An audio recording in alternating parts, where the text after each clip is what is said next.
अगर मैं आपसे कहूं कि बॉलीवुड में जिन्हें आप हीरो मानते हैं उनका एक चेहरा ऐसा भी है जो इंडस्ट्री ने ना जाने कितने सालों तक छुपा के रखा हुआ है, तो क्या आप यकीन करेंगे? 5 मिनट हो गए और उन्होंने माधुरी दीक्षित के फोटो को ही काट लिया। एंड ये एक्टर और कोई नहीं थे बल्कि थे विनोद खन्ना जी। तब वो मेरे बहुत दे वो वेरी सीनियर टू मी। इसके ऊपर विनोद खन्ना ने कहा कि मैं बहक गया था क्योंकि मुझे भी सेक्स की नीड थी। ये वही लोग हैं जिनकी फिल्म्स आप देखते हैं, जिनके पोस्टर्स आपके शहर में लगाए जाते हैं, जिन्हें अवार्ड्स मिलते हैं, जिन्हें मीडिया हर रोज हीरो बताता है, लेकिन सेट्स पे क्या होता है वो कभी बाहर नहीं आता है, या यूं कहें आने नहीं दिया जाता है। इस इंसिडेंट के बाद डिंपल वहां से भाग गई एंड महेश भट्ट विनोद पे गुस्सा हुए कि ये क्या था। विनोद ने कहा कि उन्होंने दारू पी रखी थी, बट ये क्लियरली बहुत गलत चीज थी। और जब कभी कोई महिला इनके खिलाफ आवाज उठाती है तो पूरा का पूरा सिस्टम एक साथ खड़ा हो जाता है उनके अगेंस्ट। आज हम उसी सिस्टम की बात करेंगे पूरी सच्चाई से, वो भी बिना लाग लपेट के। आइए जानते हैं पूरा मुद्दा।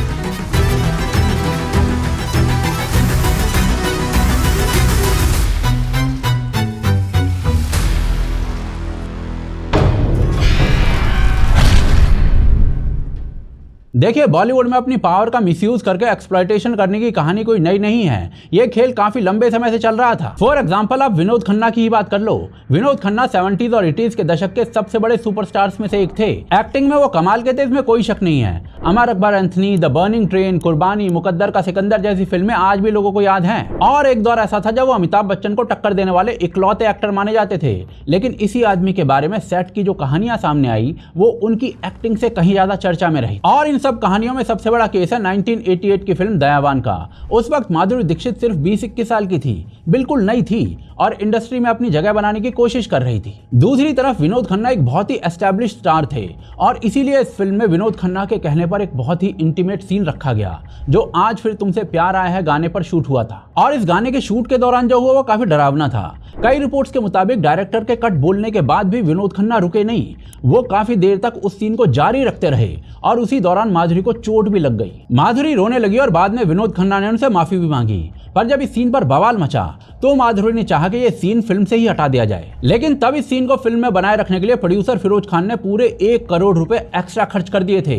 यानी एक तरफ वो लड़की थी जो सीन को हटवाना चाहती थी और दूसरी तरफ पूरी ताकत इस सीन को बचाने में लगी हुई थी फिल्म के अंदर। आज भी माधुरी कई बार कहती है कि वो सीन देखकर उन्हें आज भी अजीब सा लगता है और एक इंटरव्यू में तो उन्होंने ये तक कह दिया था कि उन्हें इस सीन के लिए मनाही कर देना चाहिए था साफ साफ। आप जरा यहाँ पर एक पल के लिए रुकिए और सोचिए, एक तरफ 20 साल की एक नई लड़की और दूसरी तरफ एक ऐसा स्टार जिसकी पूरी इंडस्ट्री में तूती बोलती है। उस हालत में वो लड़की भला कर भी क्या सकती थी? एंड यही पावर का असली मिसयूज है। ये सिर्फ एक सीन की बात नहीं है, ये उस पूरे सिस्टम की बात है जहां ताकतवर आदमी को पता होता है कि उसका कुछ नहीं बिगड़ने वाला। और ये विनोद खन्ना का कोई अकेला केस नहीं था। ऐसा ही एक इंसिडेंट सामने आया था प्रेम धर्म के सेट पे, जिसमें उनके साथ थी डिंपल कपाड़िया और इस फिल्म को डायरेक्ट कर रहे थे महेश भट्ट। रिपोर्ट्स के मुताबिक एक इंटीमेट सीन की शूटिंग चल रही थी। महेश भट्ट ने कट भी बोला, लेकिन विनोद खन्ना फिर भी रुके नहीं और सीन को जारी रखते रहे। हालात ऐसे हो गए कि क्रू को बीच में आकर दोनों को अलग करना पड़ा था। डिंपल इस घटना से इतनी परेशान हुई कि वो सेट से उठकर सीधे अपने मेकअप रूम में चली गई थी और खुद को अंदर बंद कर लिया था। और कहा तो ये तक जाता है कि बाद में महेश भट्ट ने विनोद खन्ना से अलग से बात की थी और उनको माफी मांगने को कहा था। इसके अलावा तीसरा केस है यश चोपड़ा की फिल्म परंपरा का। एक गाने की शूटिंग के दौरान विनोद खन्ना और एक्ट्रेस राम्या कृष्णा के बीच का सीन उस जमाने के हिसाब से बहुत ज्यादा बोल्ड था। कहा जाता है कि ये सीन विनोद खन्ना ने खुद डलवाया था। एंड सी ऐसा नहीं है कि ये सिर्फ विनोद खन्ना तक सीमित था। आपको बता दूं कि यासिर उस्मान की किताब रेखा द अनटोल्ड स्टोरी में एक चौंकाने वाला खुलासा है। किताब के मुताबिक जब रेखा सिर्फ 15 साल की थी, अभी बच्ची ही थी, तब एक सीनियर एक्टर बिस्वजीत ने एक सीन के दौरान उनकी मर्जी के बिना उन्हें पूरे 5 मिनट तक जबरदस्ती किस किया था। और इसके अलावा भी ऐसे कई नाम थे। ऐसे ही साउथ की एक और एक्ट्रेस थी जिसका भी नाम रेखा था, जो इस हिंदी वाली रेखा से बिल्कुल अलग है। उन्होंने द न्यूज मिनट को दिए एक इंटरव्यू में बताया था कि 1986 की तमिल फिल्म पुन्नगई मानन में एक्टर कमल हसन और डायरेक्टर के बालचंद्रन ने एक किसिंग सीन उनकी मर्जी के बिना शूट कर लिया था और यह तब किया गया था जब ये एक्टर सिर्फ 16 साल की थी। उनका कहना है कि उन्हें सीन के बारे में पहले कभी बताया ही नहीं गया था और अगर बताया जाता तो वो कभी इसके लिए हाँ नहीं करती। तो भाई साहब, ये थी पुराने जमाने की सच्चाई। एक ऐसा दौर जब इन घटनाओं का कोई नाम नहीं था, कोई मंच नहीं था और शिकायत करने का तो कोई सवाल ही नहीं उठता था। महिलाएं सहती रहती थी और चुप रहती थी। लेकिन सालों बाद एक ऐसा वक्त आया जब ये चुप्पी टूट गई और एक के बाद एक कई महिलाएं खुलकर सामने आने लगी। साल 2018 में बॉलीवुड में एक तूफान आया जिसका नाम था मी टू और इस तूफान की शुरुआत करने वाली थी एक एक्ट्रेस जिसका नाम था तनुश्री दत्ता। तनुश्री दत्ता एक फॉर्मर मिस इंडिया थी जो कुछ फिल्में कर चुकी थी। 2018 में उन्होंने एक इंटरव्यू में एक बहुत बड़ा आरोप लगाया। उन्होंने कहा कि 2008 में एक फिल्म हॉर्न ओके प्लीज के एक गाने की शूटिंग के दौरान सीनियर एक्टर नाना पाटेकर ने उनके साथ बदतमीजी की। तनुश्री दत्ता का आरोप था कि नाना पाटेकर ने उस गाने में ऐसे इंटीमेट स्टेप्स करने पर जोर दिया जिनके लिए वो तैयार नहीं थी, और जब उन्होंने मना किया तो माहौल और ज्यादा बिगड़ गया। तनुश्री दत्ता ने सिर्फ नाना पर नहीं बल्कि उस फिल्म के कोरियोग्राफर गणेश आचार्य और प्रोड्यूसर पर भी आरोप लगाए थे कि सब लोग चुपचाप तमाशा देखते रहे। उन्होंने ये भी कहा कि जब उन्होंने आवाज उठाई तो एक राजनीतिक पार्टी के गुंडे बुलाकर उनकी गाड़ी को तोड़वा दिया गया। यह आरोप लगाने के बाद तनुश्री ने ओशीवाड़ा पुलिस स्टेशन में औपचारिक शिकायत भी दर्ज कराई और एक FIR भी हुई। अब यहाँ मैं आपको दूसरा पक्ष भी बता देता हूँ क्योंकि ये बहुत जरूरी है। नाना पाटेकर ने इन सभी आरोपों को सिरे से खारिज किया और कहा कि उन्होंने कुछ भी गलत नहीं किया, और 2025 में मुंबई की एक अदालत ने इस केस को खारिज कर दिया। नाना पाटेकर को क्लीन चिट मिल गई क्योंकि घटना और शिकायत इन दोनों के बीच में 10 साल से ज्यादा का फासला था, यानी मामला बहुत पुराना हो चुका था। पुलिस ने भी एक रिपोर्ट दाखिल की थी जिसमें सबूतों की कमी की बात कही गई थी, लेकिन तनुश्री के सामने आने से एक बहुत बड़ी चीज हुई। उन्हें देखकर देश भर की कई महिलाएं खुलकर बोलने लगी और यहीं से असली खुलासे शुरू हुए। सबसे बड़ा नाम जो इस मी टू में सामने आया था वो था डायरेक्टर साजिद खान का। साजिद खान कोई छोटा मोटा नाम नहीं था, हाउसफुल जैसी बड़ी हिट फिल्म का डायरेक्टर था और मशहूर कोरियोग्राफर डायरेक्टर फराह खान का भाई था। 2018 में सबसे पहले एक असिस्टेंट डायरेक्टर जिनका नाम सलोनी चोपड़ा है, उन्होंने साजिद खान पर बहुत गंभीर आरोप लगाए। उन्होंने बताया कि किस तरीके से काम के बहाने साजिद उनके साथ बेहद गंदा बर्ताव करता था। इसके बाद तो जैसे एक के बाद एक महिलाएं सामने आती गई। Actress Rachel White, Mandana Karimi, Ahana Kumra, Sherlyn Chopra और सिमरन सूरी, इन समेत कई और महिलाओं ने साजिद खान पर एक जैसे ही आरोप लगाए कि वो ऑडिशन और रोल देने के बहाने उन्हें कपड़े उतारने को कहता था और अश्लील हरकतें करता था। कुल मिलाकर लगभग 9 महिलाएं साजिद खान के खिलाफ सामने आई थी। इतने सारे आरोपों के बाद साजिद खान को हाउसफुल 4 की डायरेक्टिंग से हटना पड़ा और फिल्म इंडस्ट्री की ना एक संस्था ने उन पर बैन भी लगा दिया था। लेकिन यहाँ भी आपको पूरी सच्चाई बतानी जरूरी है। साजिद खान ने इन आरोपों पर खुलकर कुछ नहीं माना और किसी भी अदालत में ये साबित भी नहीं हुआ, बावजूद उसके कि इतनी सारी महिलाओं ने एक साथ एक जैसे आरोप एक ही आदमी पर लगाए थे।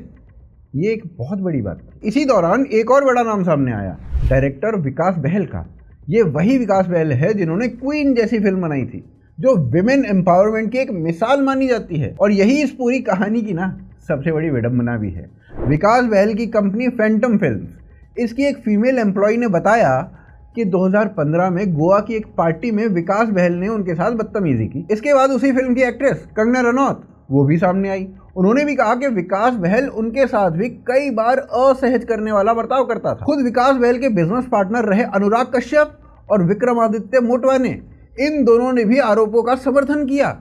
लेकिन यहाँ कहानी में एक मोड़ आ जाता है। विकास बहल ने इन आरोपों को पूरी तरीके से खारिज किया और उल्टा अपने ही पार्टनर्स पर करोड़ों रुपए का डेफेमेशन केस लगा दिया।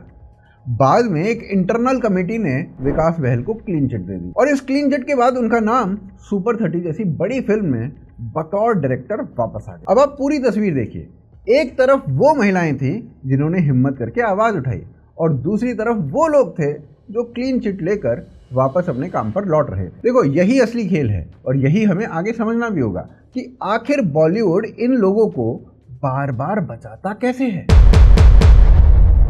अब देखो, इस पूरी कहानी की जो सबसे बड़ी विडंबना है ना, वो यही है। यही बॉलीवुड जो पर्दे पर क्वीन और पिंक जैसी फिल्में बनाकर पूरे देश को महिलाओं के सम्मान का पाठ पढ़ाता है। यही बॉलीवुड जो हर अवार्ड फंक्शन में बड़ी बड़ी बातें करता है, उसी के अपने घर में महिलाएं सालों से सुरक्षित नहीं है।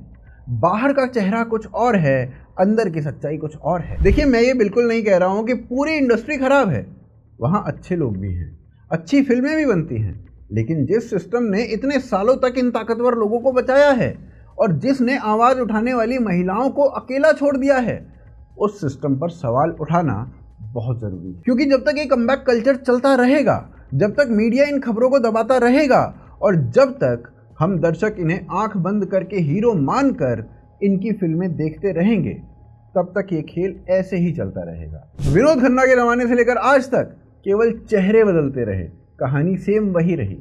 बाकी आप क्या सोचते हैं इस पूरे मुद्दे पर? क्या हमें इन स्टार्स को आंखें बंद करके हीरो मानते रहना चाहिए या इनके बारे में पूरी सच्चाई जाननी चाहिए? कमेंट्स में ज़रूर बताइए।